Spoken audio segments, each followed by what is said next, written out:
Praise lord. మన ప్రభు రక్షకుడైన యేసుక్రీస్తు నామములో మీ అందరికీ వందనాలు తెలియజేస్తున్నాం. బేతెల్ బాప్టిస్ట్ చర్చ్ కాకినాడ యొక్క పరిశుద్ధ ఆదివారపు ఆరాధనకు ప్రేమపూర్వకమైనటువంటి ఆహ్వానాన్ని పలుకుతున్నాం. మనమందరము లేచి నిలబడిన ఎడల స్తుతి కీర్తన పాడుకున్నట్టు ద్వారా ఈ ఆరాధనను ప్రారంభించుకున్నాము. స్తుతి కీర్తన పాడుకున్నాము. పితృపుత్ర శుద్ధాత్మాలై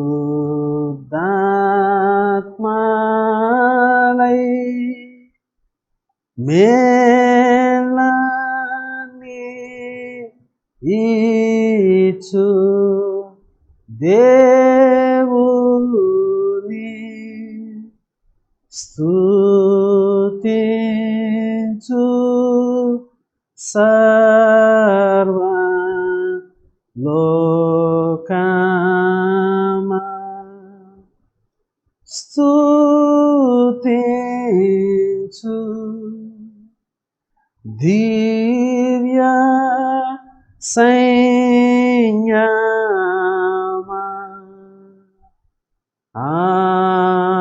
ఆమేన్. యెహోవాను స్తుతించుడి, నా ప్రాణమా యెహోవాను స్తుతింపుము. నా జీవితకాలమంతయు నేను యెహోవాను స్తుతించెదను. నేను బ్రతుకు కాలమంతయు నా దేవుని కీర్తించెదను. యెహోవా నిరంతరము ఏలును. సియోను నీ దేవుడు తరములన్నిటిను రాజ్యము చేయును. యెహోవాను స్తుతించుడి. ప్రార్థన చేయుదాం. జీవము కలిగిన మా ప్రియ పరలోకపు తండ్రి, నీ పరిశుద్ధ నామానికి వందనాలు స్తోత్రాలు చెల్లిస్తున్నాం. గతించిన పునరుత్థాన దినము నుండి ఈ పునరుత్థాన దినం వరకు మమ్మల్ని అందరినీ సజీవుల లెక్కలో ఉంచి ఈ దినాన నిన్ను కీర్తించడానికి, గణపరచడానికి, మహిమపరచడానికి, ఆరాధించడానికి మాకు అనుగ్రహిస్తున్నటువంటి కృపను బట్టి నీకు వందనాలు. ఇదిగో ప్రభువా, మేము మా గృహాల్లో ఉండి నాయనా మేము ఉన్న ప్రదేశంలో నుండే నిన్ను ఆరాధన చేయడానికి మీరు మాకు అనుగ్రహించినటువంటి ఈ యొక్క సాంకేతిక పరిజ్ఞానాన్ని బట్టి ప్రత్యేకంగా నిన్ను స్తుతిస్తున్నాం. ఈ వారం అంతట్లో నీ కాపుదల సంరక్షణను బట్టి నీకు స్తోత్రాలు. దేవా, నిన్ను ఆరాధిస్తూ ఉంటుండగా ఇదిగో ప్రభు దినమును మేము పాటిస్తూ ఉంటుండగా సత్యముతో కూడిన ఆత్మతో నిన్ను ఆరాధన చేయడానికి మాకు నేర్పించండి. దేవా, ఆ విధంగా ఆరాధన చేయడానికి కావాల్సినటువంటి సామర్థ్యతను కూడా మాకు ప్రసాదించమని వేడుకుంటూ ఉన్నాం. ప్రతి విధమైన ఆటంకములను మీరు పారద్రోలండి. ఈ ఆరాధనాంతర ద్వారా నీ నామానికి మహిమ, మా జీవితాలకు దీవెన ప్రసాదించమని ప్రభు రక్షకుడైన యేసుక్రీస్తు నామములో ప్రార్థిస్తున్నాము తండ్రి. ఆమేన్. మనమందరమును ఆ విధంగానే నిలిచి ఉంటుండగా ఆంధ్ర క్రైస్తవ కీర్తనల పుస్తకం నుండి 35వ కీర్తన పాడుకుందాం.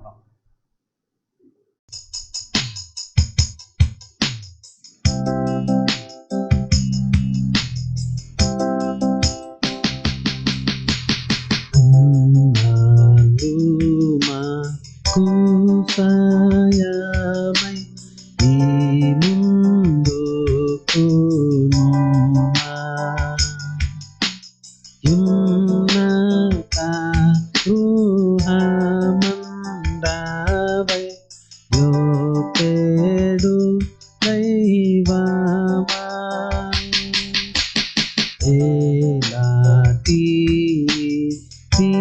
బాదాయు జీవచ్చు ఏపిలో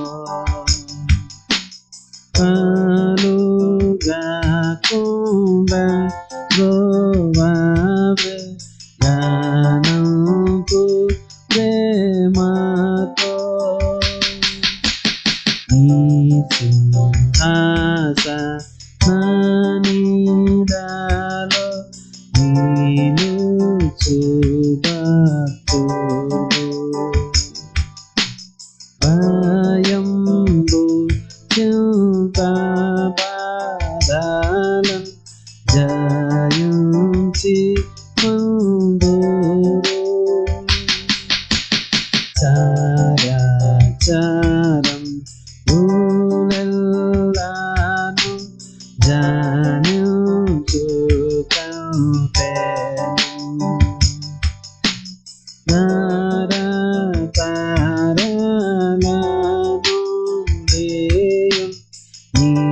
రాజ్యముండెను.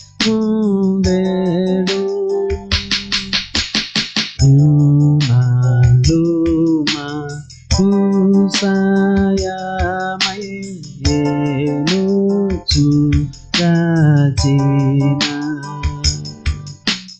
ఉన్నత ప్రభు ప్రేమతో మన్నించు ఉంటాను.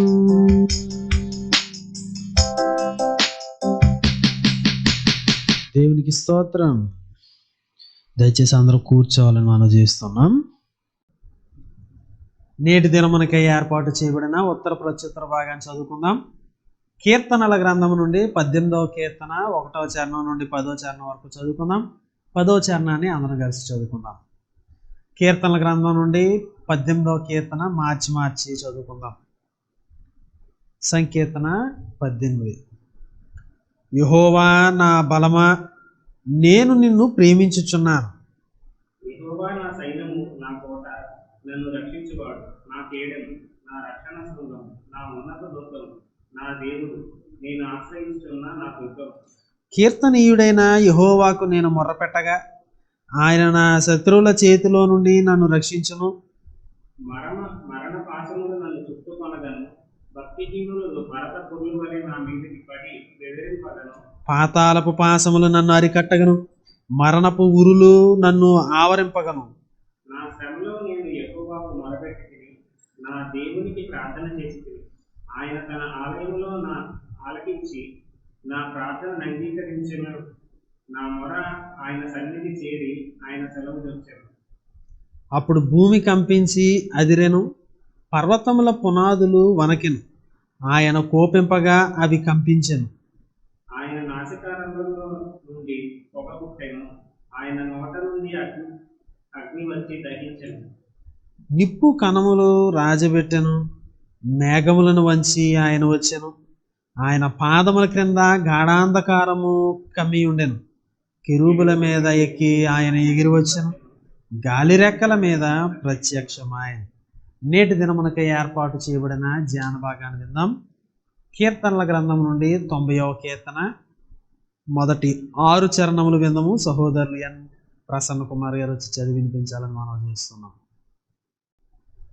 నేటి దినమునకు ఏర్పాటు చేయబడిన ధ్యాన భాగము కీర్తనల గ్రంథం నుంచి 90వ కీర్తన మొదటి నుంచి 6 చరణాలు చదువుకుందాం.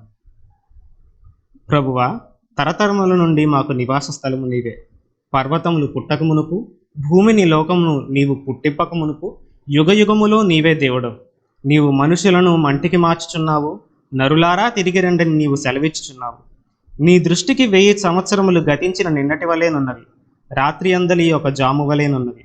వరద చేతనైనట్టు నీవు వారిని పారగొట్టి వేయగా వారు నిద్రింతురు. ప్రొద్దున వారు పచ్చగడ్డి వలె చిగురింతురు. ప్రొద్దున అది మొలచి చిగురించును, సాయంకాలము నాది కోయబడి వాడబారును. దేవుడు తన పరిశుద్ధ వాక్యమును దీవించునుగాక. ఆమేన్. ప్రియులారా, కొద్ది నిమిషాలు దేవుని యొక్క సన్నిధిలో మనం అందరం తలలు వంచి విజ్ఞాపన ప్రార్థనలో గడుపుదాం. మన దేవుడు సర్వశక్తి కలిగినటువంటి దేవుడు, దీర్ఘశాంతము కలిగినటువంటి వాడు, కృపామయుడు. ఆయనకే వందనాలు చెల్లిస్తూ ఈ యొక్క ప్రస్తుత ప్రపంచ పరిస్థితిని, మరి ముఖ్యంగా మన దేశ పరిస్థితిని ప్రభు పాదాల దగ్గర తీసుకుని వెళ్దాం. కరోనా చేత ఎంతో ఇబ్బంది పడుతున్నటువంటి ప్రతి విధ దశలలోనూ దేవుడు సహాయం చేయనట్లుగా ప్రతి ఒక్కరికి మనం కృపను వేడుకుందాం. ఈ దినం దేవుని వాక్యం చేత మనల్ని బలపరచినట్లుగా ప్రార్థన చేద్దాం. పాస్టర్ గారు, సహోదరి సలోని గారు ప్రార్థనలో నడిపించాలని మనం చేస్తున్నాం. ప్రార్థన చేసుకుందాము. మమ్మల్ని అగ్నిగా ప్రేమించు మా ప్రియ పరలోకపు తండ్రి, మీ ఘనమైన శ్రేష్టమైన నామానికి వందనాలు. దేవా, ఈ ఉదయకాల సమయంలో తండ్రి అని మీ పాదాలు చెందుకొస్తున్నాను నాయన. మా మనవులు విని ఆలకించి తగిన సమయంలో తగిన విధానంలో జవాబు అనుగ్రహిస్తారని నమ్మి మీ పాదాలు చెందుకొస్తున్నాం దేవా. మరి ప్రస్తుతం నాయన ప్రపంచం, అదేవిధంగా మా దేశం ఎదుర్కొంటున్న ఈ యొక్క కరోనా సమస్య మీకు తెలిసే ఉన్నది నాయన. తండ్రి, మా దేశాన్ని ఒకసారి జ్ఞాపకం చేసుకోనండి. మరి ఎక్కడ చూసినా నాయన మరి మరణమే కనిపిస్తుంది. ఎక్కడ చూసినా ప్రభా మరి నాయన మా ప్రియుల యొక్క వేదన, రోదన, బాధ ఆయన ఇవే మేము దినదినము చూస్తున్నాము తండ్రి. ఒకసారి మా దేశాన్ని జ్ఞాపకం చేసుకునండి నాయన. మీ యొక్క కృప చూపించండి, కనికరాన్ని చూపించండి దేవా. ఇది వైద్యుల వలనో మరి వ్యాక్సిన్ వలనో మందుల వలనో ఏమి కాదు కానీ ప్రభా, నీవు తలుచుకుంటే ఒక్క నిమిషం చాలు నాయన. కరుణ చూపించండి, కటాక్షించండి దేవా.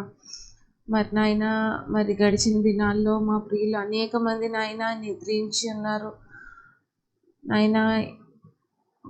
వారి వారి కుటుంబాలని జ్ఞాపకం చేసుకోమని ప్రార్థన చేస్తున్నాం. ఓదార్చండి, ఆదరించండి తండ్రి. ఇంకా నాయన అనేక మంది నాయన ఈ వ్యాధి బారిన పడి హాస్పిటల్లో నాయన మరి చికిత్స పొందుతూ ఉండగా ప్రభా, వారి వారి కుటుంబాలని జ్ఞాపకం చేసుకునండి, వారిని జ్ఞాపకం చేసుకునండి, స్వస్థతను అనుగ్రహించండి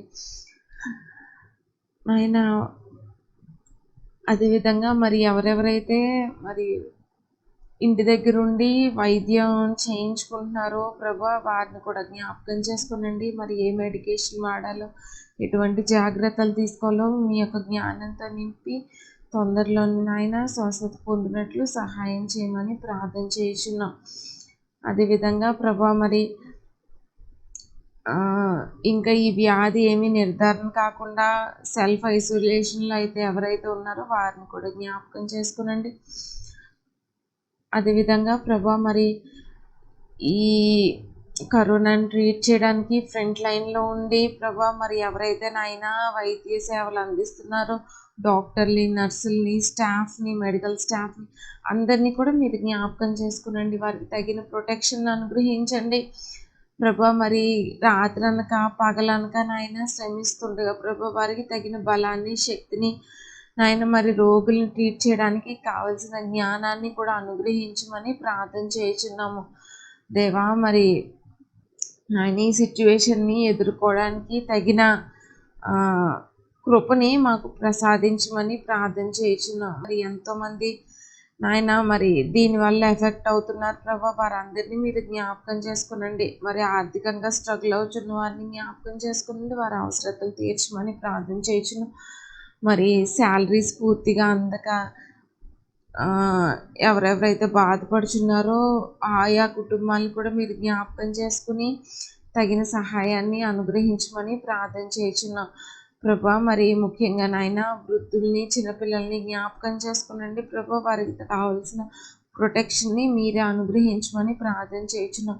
ఆయన ఇటువంటి పాండమిక్ సిచ్యువేషన్స్లో ప్రభా ఇవన్నీ చూస్తూ ఎవరైతే భయాలతో జీవిస్తున్నారో, క్షణక్షణం నాయన టెన్షన్తో జీవిస్తున్నారో వారిని కూడా జ్ఞాపకం చేసుకుని ధైర్యపరచమని ప్రార్థన చేయుచున్నాం నాయన. మరి ఒకసారి మా యొక్క దేశాన్ని మీరు జ్ఞాపకం చేసుకునండి. ఈ యొక్క పరిస్థితుల నుండి తొందరలోనే విడుదల అనుగ్రహించమని ప్రార్థన చేయుచున్నాము.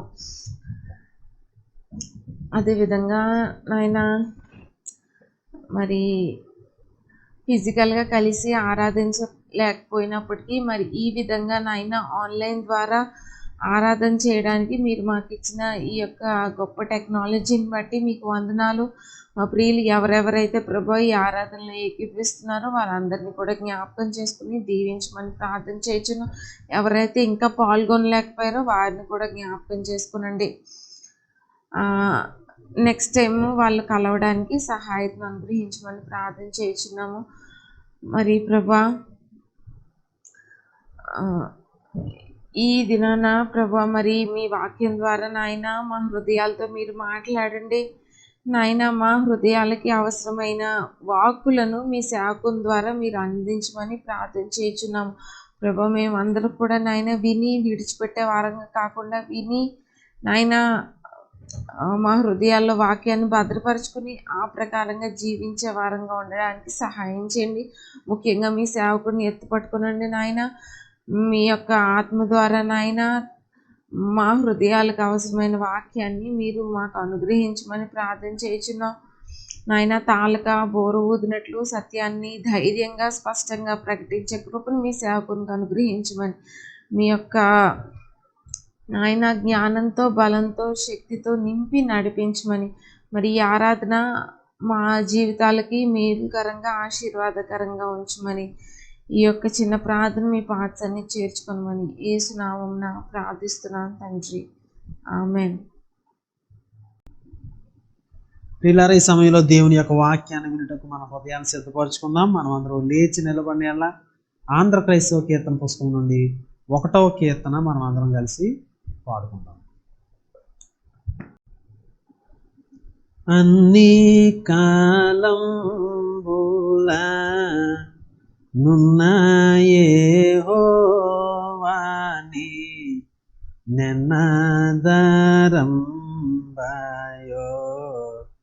కన్న తండ్రి వన్నెకెక్కిన మోక్ష వాసాలి సముతు లున్నతమయ్యుండ మున్నే నీకు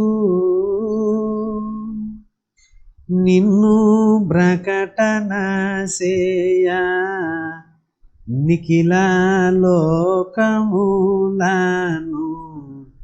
బన్నుగా చేసిన బలుడవివే ఉన్న లోకంబున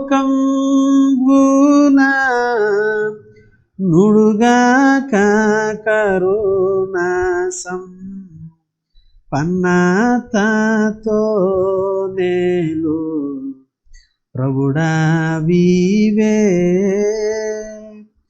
అన్ని జీవుల నెరిగి ఆహారమిచ్చుచు నున్న సర్వజ్ఞుడవు నీవే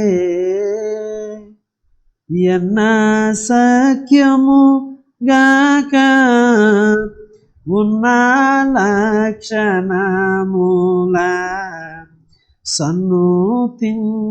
సన్నుతించుటకునే జాలుదునా పుట్టింపని వంచు భోషింపని వంచు గిట్టింపని వంచు కీర్తింతును వట్టి పనికి మాలి నటి మానవులచే పట్టి రక్షింపబా జుండవంచు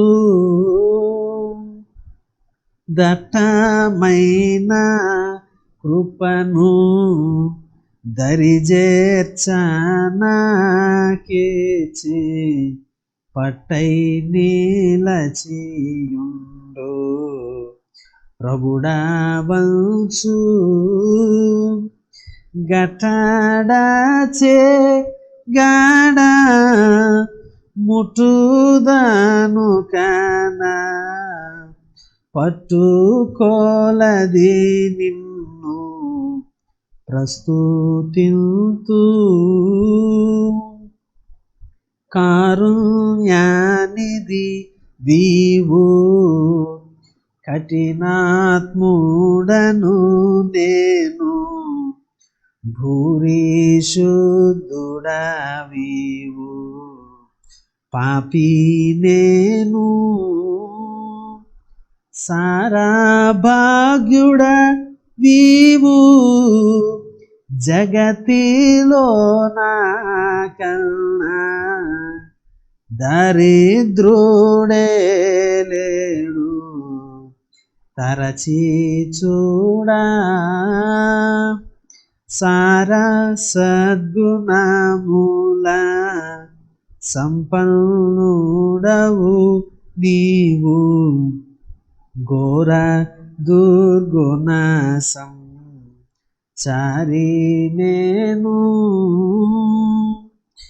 ఏ రీతి స్తుతింతు ఏ రీతి సేవింతు నేరమెల్లక ప్రోవా నెరనమ్మితి అల్లి కాలంబులా నున్నాయే హోవాని నెన్నదరంబాయో కన్న తండ్రి. దేవునికి స్తోత్రం.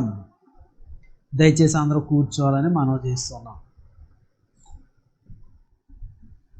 ఈ సమయంలో కొద్ది నిమిషాలు దేవుని యొక్క వాక్యాన్ని ధ్యానం చేద్దాం. బైబిల్ గ్రంథాన్ని పైకెత్తుదాం.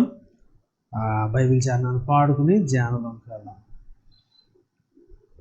వాక్యమును యాకోబుకు తెలియజేసిన వాడని, వాక్యమును యాకోబుకు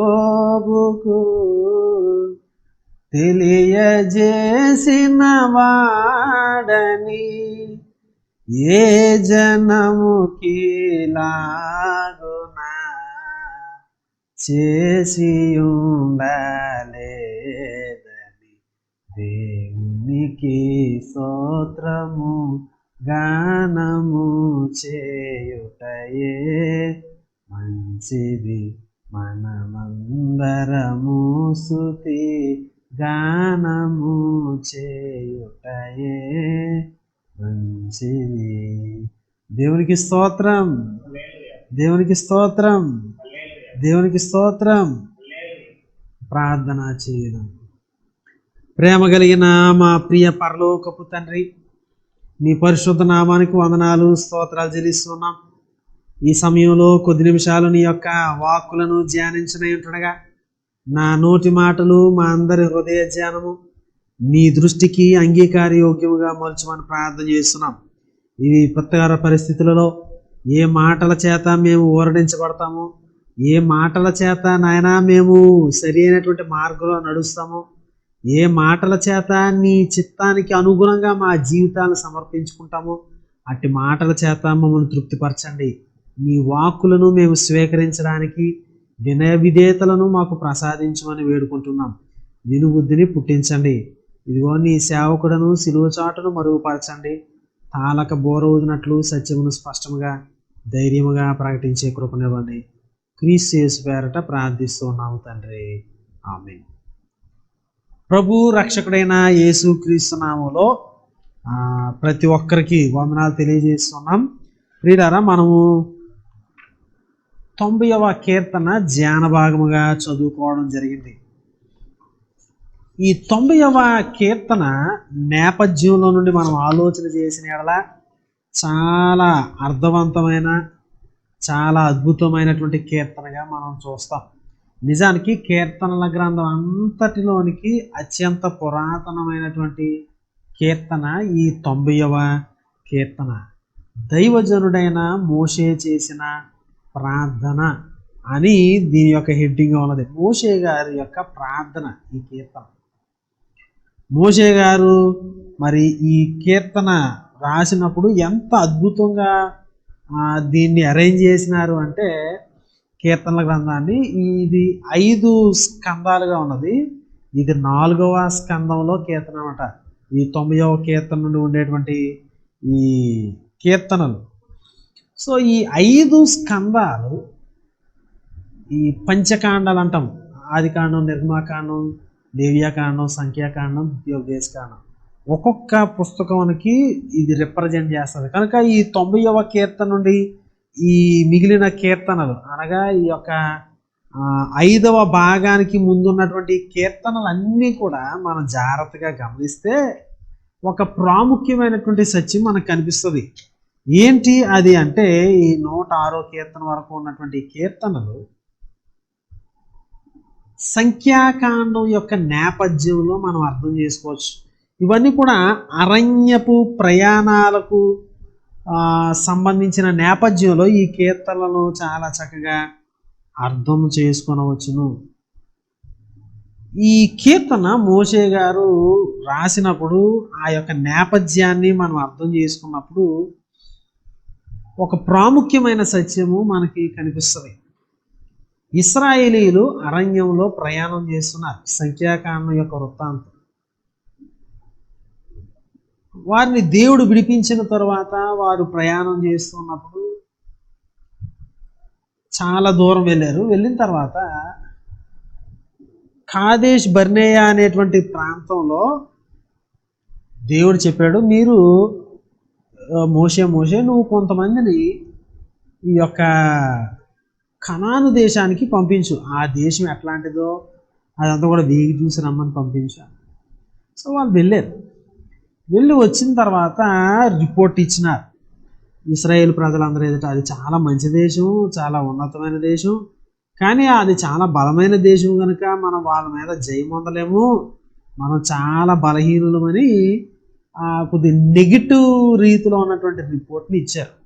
వెంటనే ప్రజలు ఏడవడం ప్రారంభించారు. అయ్యో మేము ఎందుకు వచ్చాం ఐగుప్తు దేశం నుండి, అయ్యో అని బాధపడి తిరిగి ఐగుప్తు దేశం వెళ్ళడానికి ఏదైనా ఒక నాయకుని ఏర్పరచుకుని వెళ్ళిపోదాం అనేసి వాళ్ళు అనుకున్నప్పుడు వాళ్ళతో పాటు వెళ్ళినటువంటి యెహోషువ కాలేబు అనేటువంటి ఇద్దరు వ్యక్తులు, లేదు మీరు కంగారు పడవద్దు, అది మంచి దేశము, దేవుడు మనకి ఇస్తాడు, మనం దేవుని యొక్క శక్తి చేత దాన్ని ఇది చేస్తామని చెప్పారు. చెప్తే ఇశ్రాయేలు ప్రజలు ఈ ఇద్దరిని రాళ్ళు పెట్టుకొట్టి చంపడానికి అన్నట్లుగా సిద్ధమైపోయారు. అప్పుడు దేవుడు వారికి ప్రత్యక్షమయ్యాడు. చాలా ఆయన తేజో మహిమ వాళ్ళందరూ చూశారు. అప్పుడు మోషేతో అన్నాడు, మోషే నువ్వు అడ్డు తప్పుకో, వీళ్ళ పనికి మారి వాళ్ళు వీళ్ళందరినీ చంపేసి నేను ఇది చేస్తానంటే అప్పుడు ఉద్భ్రవ్వా వాళ్ళని క్షమించని ఆయన ప్రార్థన చేసినాడు. అప్పుడు దేవుడు మోషేతో అన్నాడు కదా, సంఖ్యాకాండం 13-14 అధ్యాయాలు చదివితే మనకు అర్థమవుతుంది అనమాట.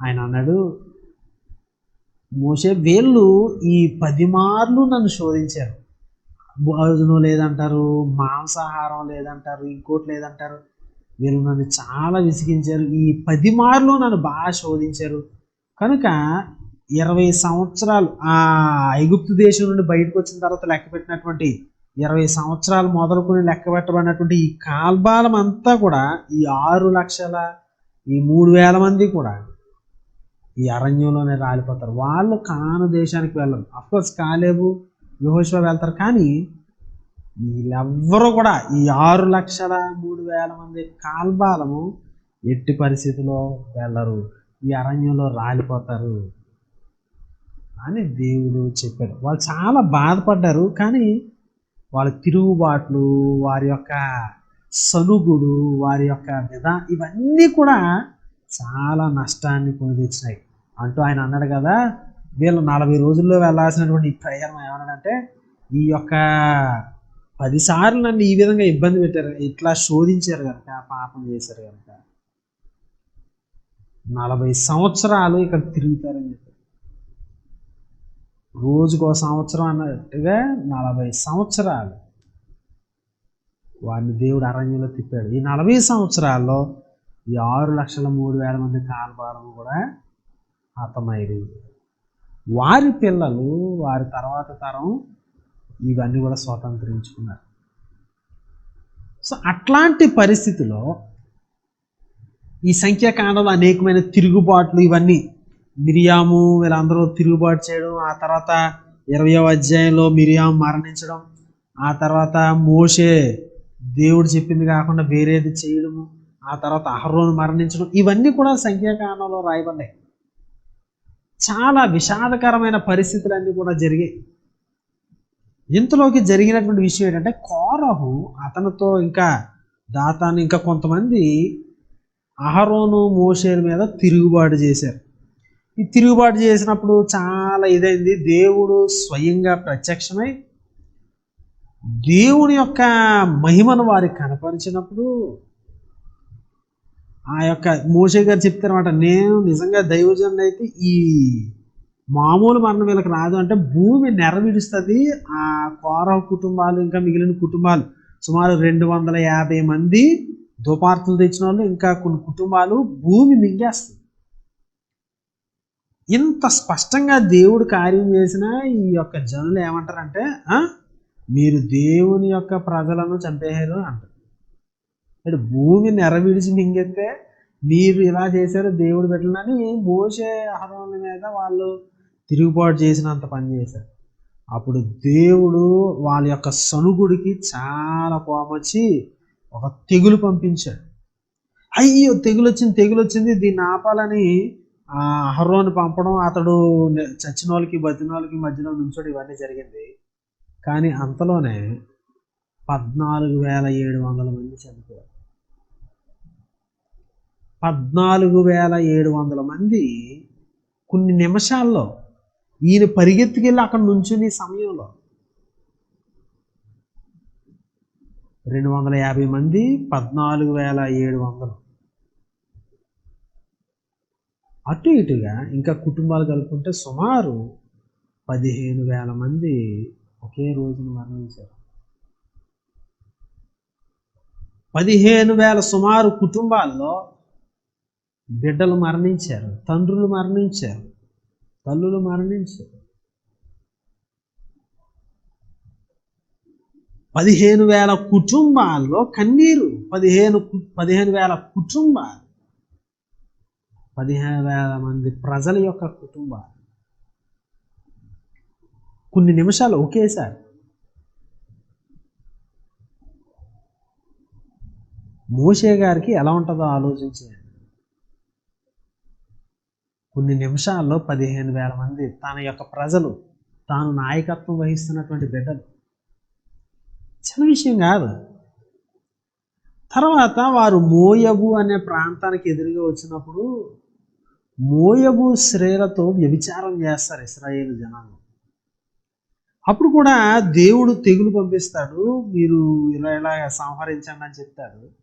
ఆ విధానంలో 25వ అధ్యాయంలో మనం చూస్తే 24,000 మంది మరణిస్తారు. 24,000 మంది. ఇంతకుముందు ఏమవుతుంది, ఆయాసం కోసం సనుక్కున్నప్పుడు దేవుడు అగ్నిని పంపించి కొంతమందిని ఇది చేస్తారు. పూరేళ్ల కోసము, ఆ మాంసం కోసం ఆపేక్షించిన వారు, వారి నోట్లో మాంసం ఉంటుండగానే తెగులు వలన చాలామంది మరణిస్తారు. ఆ స్థలానికి పేరు కూడా పెడతారు, మాంసాపేక్ష కలిగిన వారు మరణించిన. సో కాబట్టి ఇవన్నీ మనం ఆలోచన చేసినాం. వేల మంది మరణిస్తూ ఉన్నారు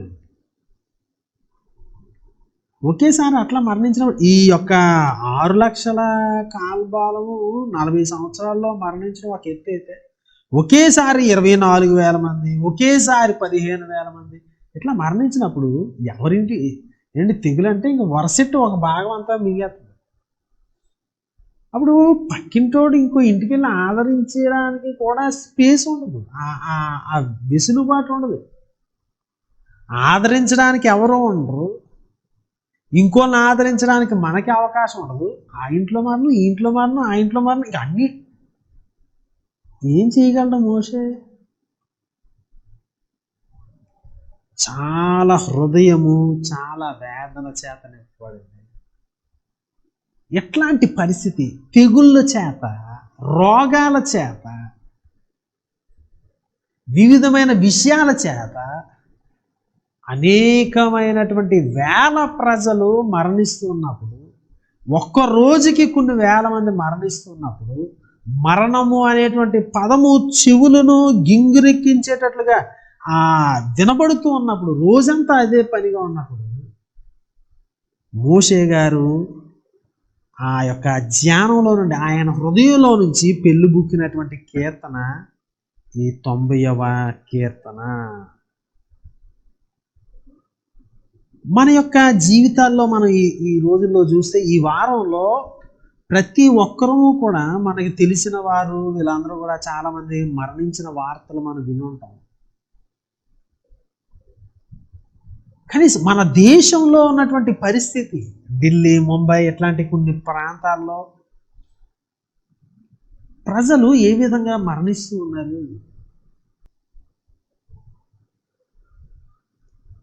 ఏం జరుగుతుంది నా దేశానికి? ప్రతి ఒక్కరం ప్రార్థనలు చేస్తున్నాం, ప్రతి ఒక్కరం గోజాడుతున్నాం.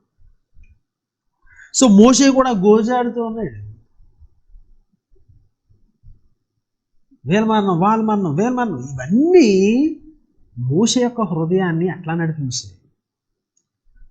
మోషే యొక్క ఆలోచనలు, ఈ అనుభవము ఎట్లాంటి ఈ పెక్యూలియర్ అనుభవం, తెగుళ్ళ చేత ప్రజలు నశించిపోతూ ఉన్నప్పుడు ఒకరినొకరు ఆదరించుకోవడానికి లేనంతగా దుఃఖము చేత, మరణము చేత వారు మొత్తబడుతూ ఉన్నప్పుడు ఎవరికి ఎప్పుడు ఏమవుతుందో తెలియనటువంటి పరిస్థితి, ఇట్లాంటి సమయాల్లో ఆ అనుభవాలు, ఆ వార్తలు, ఆ సిచ్యువేషన్స్, ఆ పరిస్థితులు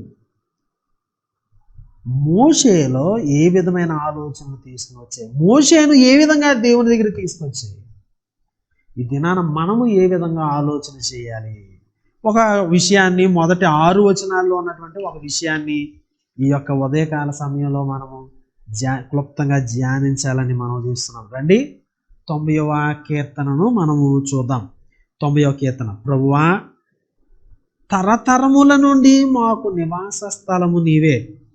పర్వతములు పుట్టక మునుపు, భూమిని లోకమును నీవు పుట్టింపక మునుపు, యుగ యుగములు నీవే దేవుడు. ఇక చూడండి, ప్రభువా, అదోనాయ్. ప్రభువా అంటే ఇదేంటంటే ఆ పదము సార్వభౌమత్వానికి, దేవుడు సమస్తానికి అధికారి.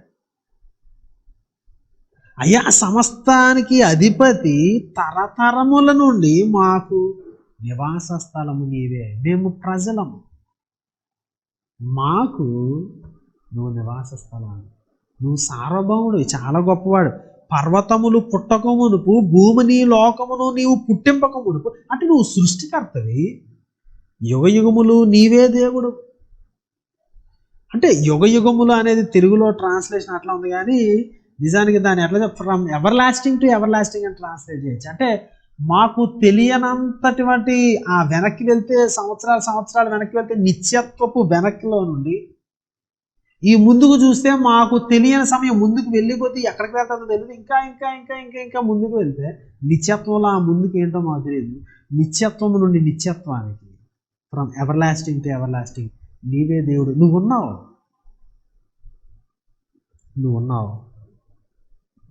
చూడండి, నీవు మనుషులను మంటికి మార్చుచున్నావు, నరులారా తిరిగి రండి అని నీవు సెలవిచ్చుచున్నావు. మేము ఎక్కువ కాలం ఉండేవాళ్ళం కాదు, తిరిగి ఇంటికి వచ్చేసేటువంటి వాళ్ళం. నీ దృష్టికి 1000 సంవత్సరములు గతించిన నిన్నటి వలెనున్నవి, రాత్రి అందరి యొక్క జాము వలె ఉన్నవి. నీ యొక్క టైమింగ్కి మా యొక్క టైమింగ్కి చాలా తేడా ఉంది. నీ టైమింగ్ ఎట్లా ఉంది? 1000 సంవత్సరాలు ఏదో నిన్న జరిగినట్టుగా ఉంది నీకు. రాత్రి అందరి యొక్క జాము వలె ఉన్నది అంటే 4 గంటలు. 1000 సంవత్సరాలు ఆయనకి 4 గంటల్లో ఉన్నట్టు ఉన్నది. వరద చేతనైనట్టు నీవు వారిని పారగొట్టి వేయగా వారు నిద్రింతురు. ప్రొద్దున వారు పచ్చగడ్డి వలె చిగిరింతురు. ప్రొద్దున అది మొలిచి చిగిరించును, సాయంకాలం అది కోయబడి వాడబారు. 1000 సంవత్సరాలు నీకు ఎట్లా ఉంది? గతించిన నిన్నటి వలె ఉన్నది. ఏదో రాత్రిలో ఒక జాము వలె ఒక 4 గంటల్లో ఉన్నది నీకు. వరద ఎట్లా కొట్టుకుపోద్దో అట్లాగా మానవులమైన మేము కొట్టుకుపోతూ ఉంటాం. వరద చేతనైనట్టు నీవు వారిని పారగొట్టి వేయగా వారు నిద్రింతురు. పడుకున్నట్లుగా ఉంటుంది మా ఇది. గడ్డి వలె మా ఆయుష్కాలం చాలా. ఇది ఈ 6 వచనాల్లో ప్రారంభంలో ఆయన దేవుని స్తుతిస్తూ దేవునితో మాట్లాడుతూ చేసిన విషయాలు. అనేక మంది యొక్క మరణం, దేశంలో ఉన్నటువంటి అస్తవ్యస్తత, తెగులు, విషాదకరమైన పరిస్థితులు ఈయనతో ఈ యొక్క ధ్యానాన్ని పలికిస్తున్నాయి. ఏంటి? ప్రభువా, ఇక్కడ ఎవరున్నారు? మోషే గారు అయ్యో వీళ్ళు చనిపోయారని వాళ్ళ గురించి మాట్లాడట్లేదు, బ్రతికిన ఆయన గురించి మాట్లాడట్లేదు. మాకు ఆయన దేశం తరపున ప్రార్థన చేస్తున్నాడు. ఇండివిజువల్గా చేసేది కాదు. మాకు నివాస స్థలము నీవే, మాకు నివాస స్థలము నీవే. తర్వాత మేము క్షీణించుచున్నాము అట్లా క్రిందకు ఉంటుంది. సో కాబట్టి మన దేశము తరపున, ప్రజల తరపున, మరణించిన వారు, బ్రతికిన వారు అందరి తరపున మన యొక్క ఆలోచనలు ఏ విధంగా వెళ్ళాలి, ఏ విధంగా మనం ప్రార్థన చేయాలి అంటే ఇక్కడ 2 విషయాలు కనిపిస్తాయి. ఏంటంటే ఒకటి దేవుడు, రెండోది ప్రజలు. ప్రభువా నువ్వు ఎట్లాగా, మేము ఎట్లాగా. అన్ని కాలముల పాటలో చూడండి, ఇది ఇది 3వ చరణంలో అన్నాడు, నువ్వు కారుణ్యానిధి నీవు, కఠినాత్ముడను నేను, భూరిశుద్ధుడ నీవు,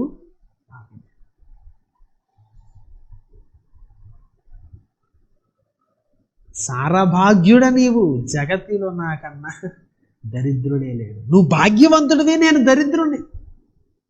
సార సద్గుణమూల సంపన్నుడవు నీవు, ఘోర దుర్గుణ సంచారి నేను. ఏ రీతి స్తుతింతు, ఏ రీతి సేవింతు.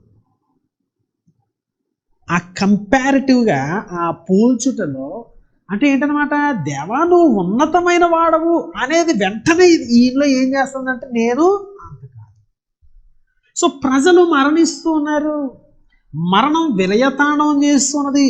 6 లక్షల మంది కాల్బాలము నశించిపోతూ ఉన్నారు, కుటుంబాలు కన్నీటి చేత నింపబడుతున్నాయి.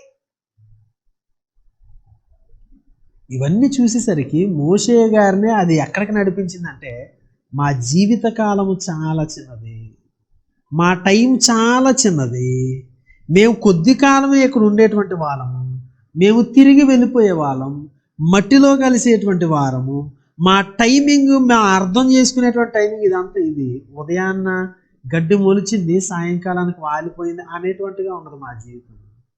కానీ నువ్వు యుగ యుగములకు.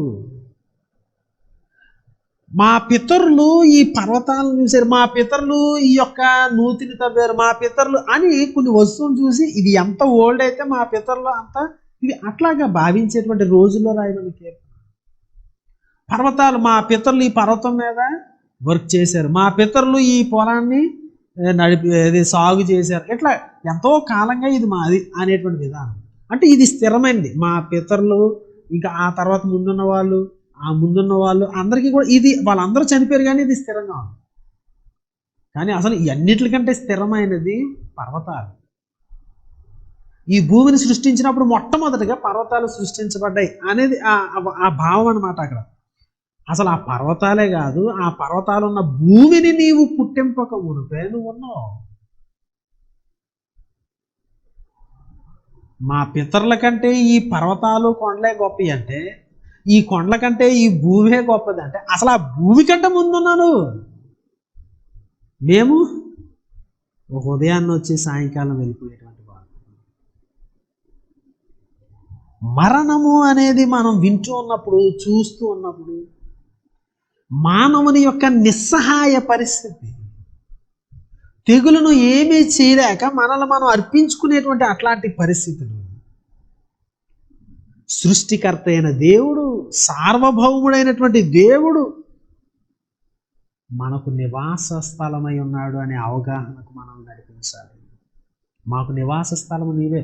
ఆయన ఎంతో గొప్ప సృష్టికర్త, సార్వభౌముడు, చాలా గొప్పవాడు. ఆయన టైమింగే డిఫరెంట్, ఆయన ఇదంతా చూసేది వేరు. కానీ మనకు నివాస స్థలంగా ఉన్నాడు ఆయన. మనల్ని పట్టించుకోకుండా ఉండేటువంటి దేవుడు కాదు. ఈ మరణం అనేది ఏదో సామాన్యంగా ఏదండి న్యాచురల్గా వచ్చేది అన్నట్లుగా రాయమలేదు.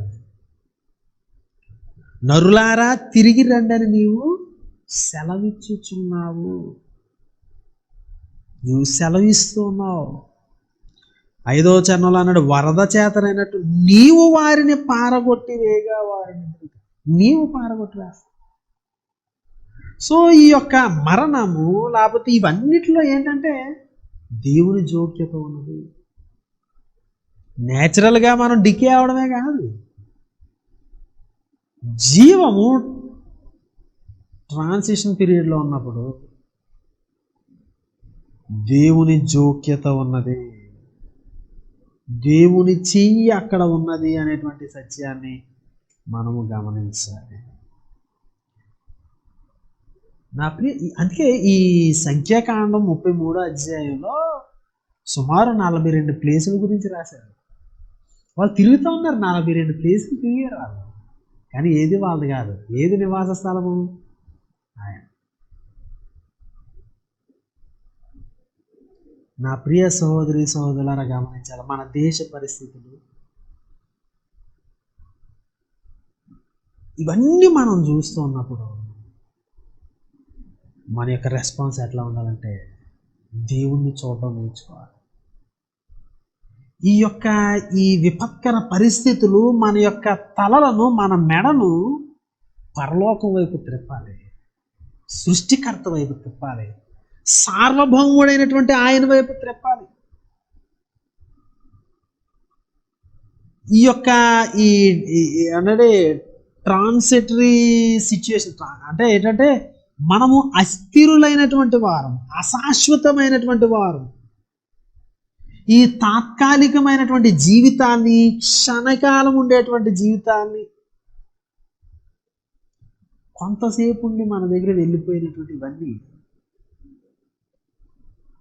నిలకడలేనటువంటి మనుషులు మనల్ని శాశ్వతమైన దేవుని వైపు చూసేటట్లు చేయాలి.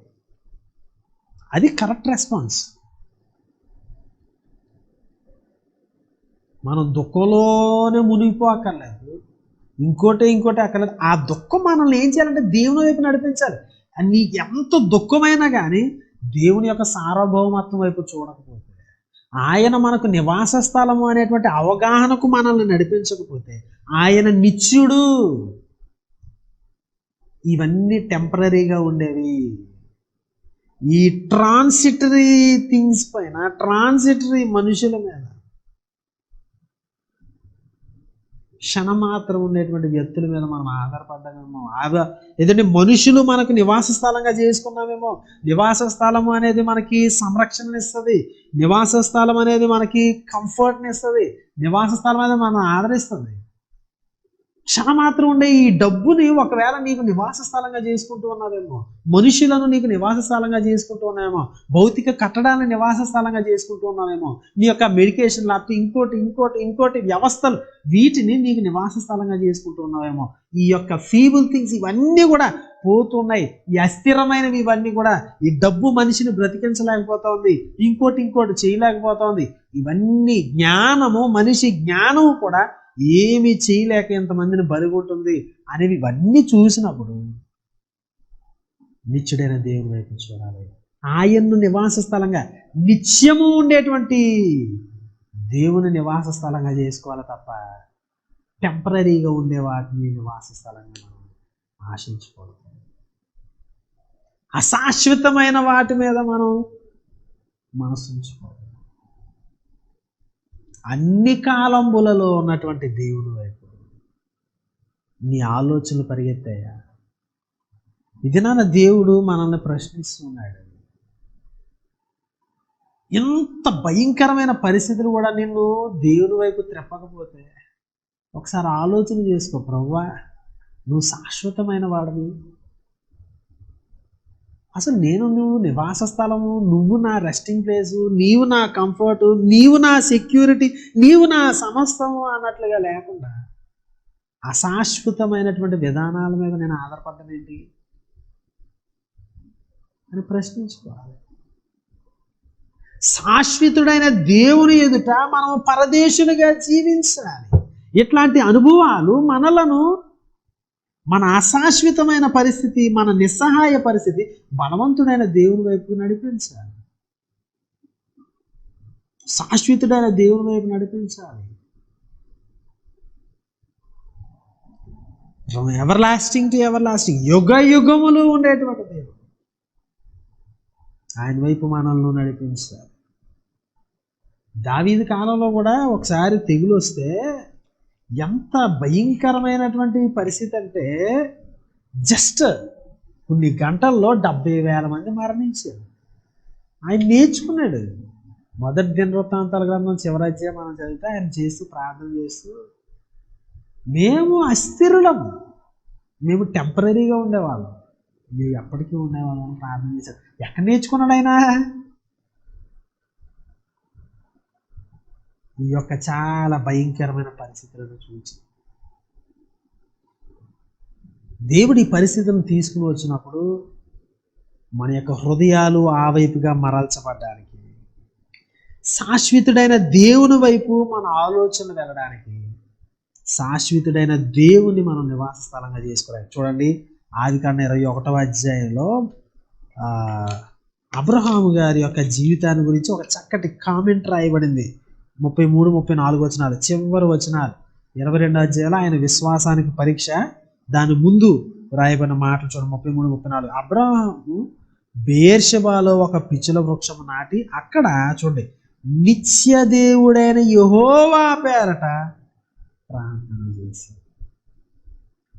నిత్య దేవుడైన యెహోవా, ఆయన నేర్చుకుంటున్నాడు, ఆయన నిత్యుడైన వాడు కనుక వెంటనే ఈయన రెస్పాన్స్ 34వ వచనం, అబ్రహాము ఫిలిస్తీన్ల దేశంలో అనేక దినములు పరదేశిగా ఉండెను. నిత్య దేవుడైన యెహోవా పరదేశిగా అనేక దినాలను గడిపిన అబ్రహాము.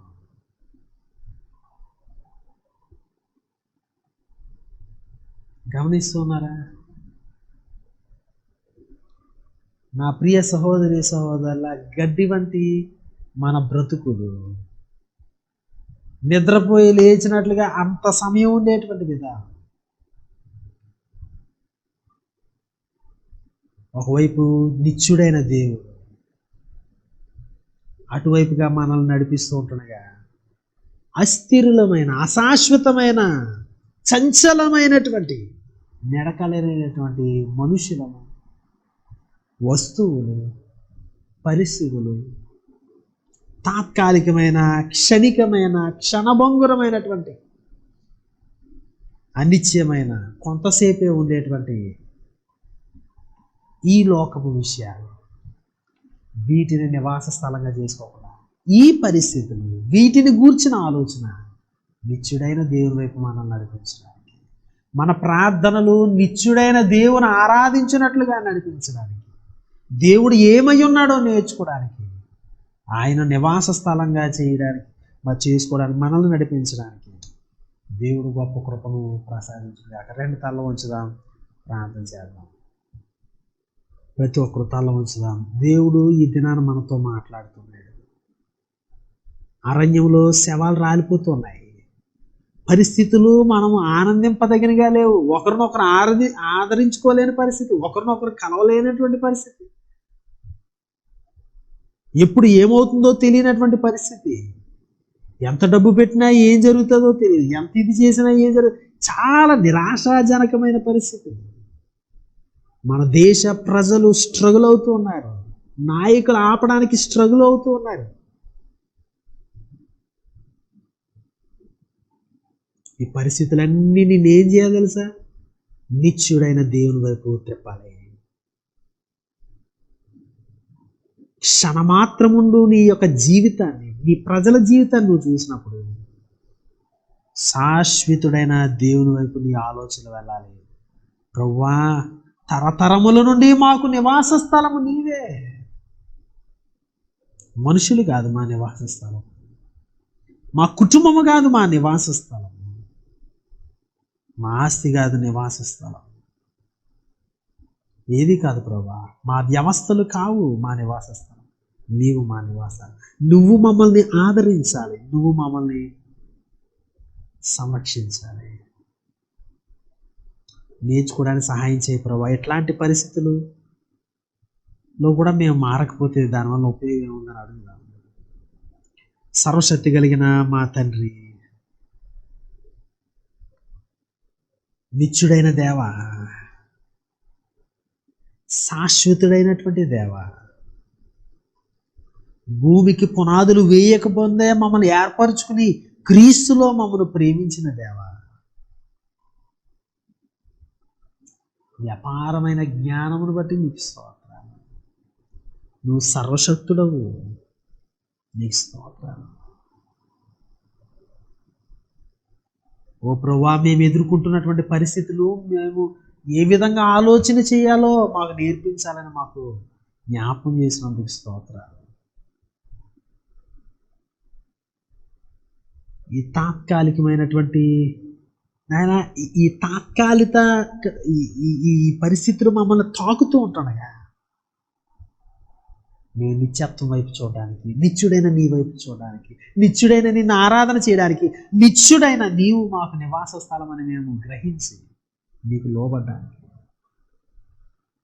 మా అందరికీ సహాయం చేయండి, కృపనివ్వండి. మా ఆలోచనలు నిత్యత్వం వైపు వెళ్ళడానికి సహాయం చేయండి.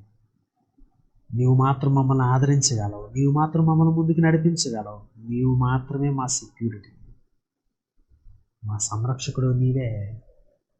నువ్వు మా గురించి పట్టించుకుంటున్నందుకు స్తోత్రం.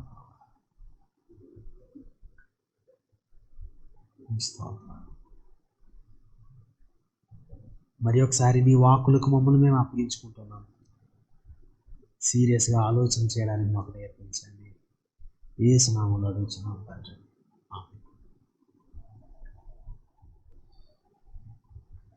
వీళ్ళ ఈ సమయంలో 455వ కీర్తన పాడుకోవడం ద్వారా మనం సిద్ధపరిచిన కానుకలను మన యొద్దనే పోగు చేద్దాం. నూతన నిబంధన తెలియజేసినట్లుగా కానుకలు ఎత్తబడి యేసు స్వామి నీకు నేను నా సమస్తమిత్తును,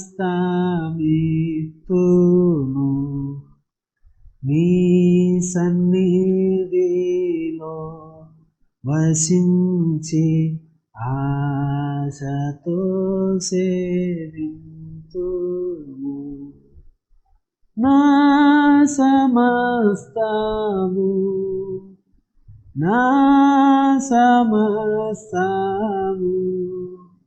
నా సురక్ష కానికిత్తు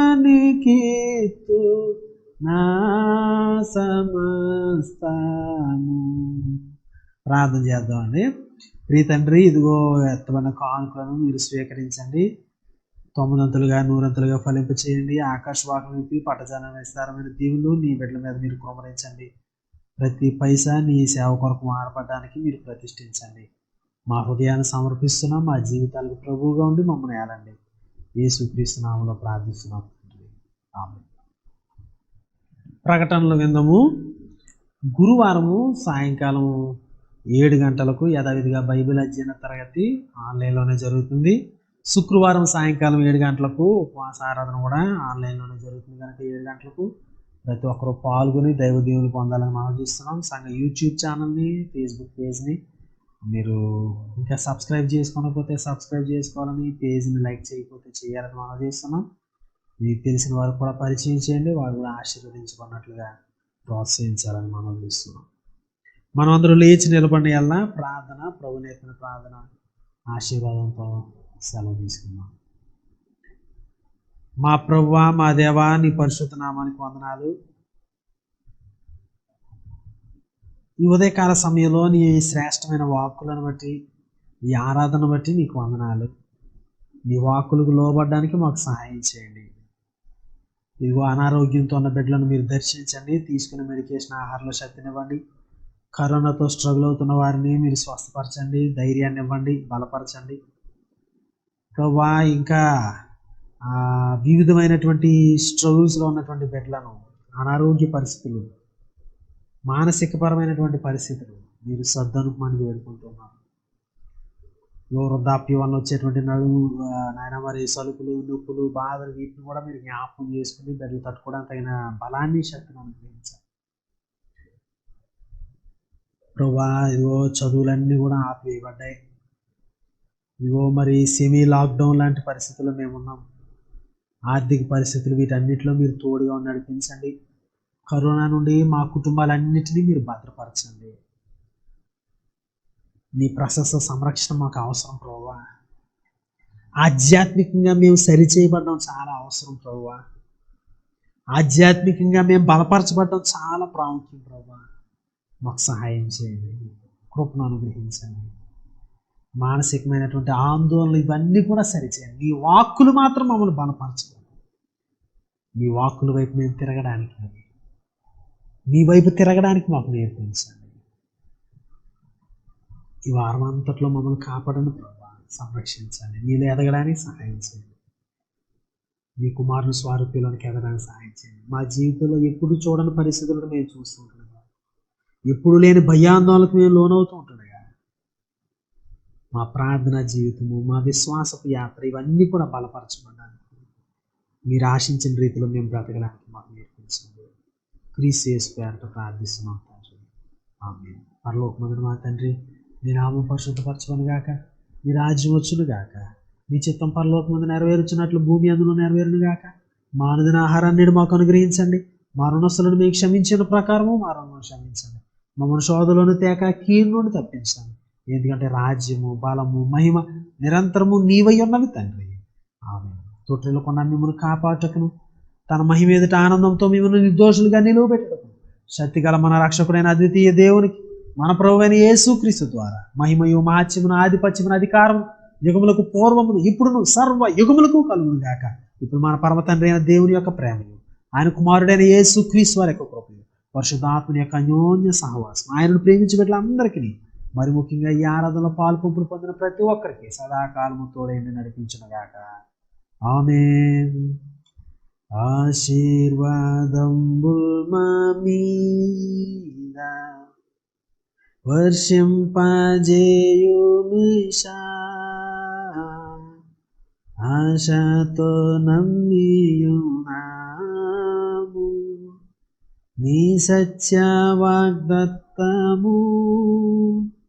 ఈ మహిమీద కృమ్మరించుమో దేవా, క్రమ్మర ప్రేమ వర్షము కృమ్మరించుమో దేవా. ఆమేన్. ఈ ఆరాధనలో పాలు పంపులు పొందిన మీ అందరికీ ప్రత్యేకమైన వందనాలు తెలియజేస్తున్నాం. ఈ వారం అంతా దేవుడు మా అందరికీ తోడేయును గాక. ప్రతి ఒక్కరికి వందనాలు.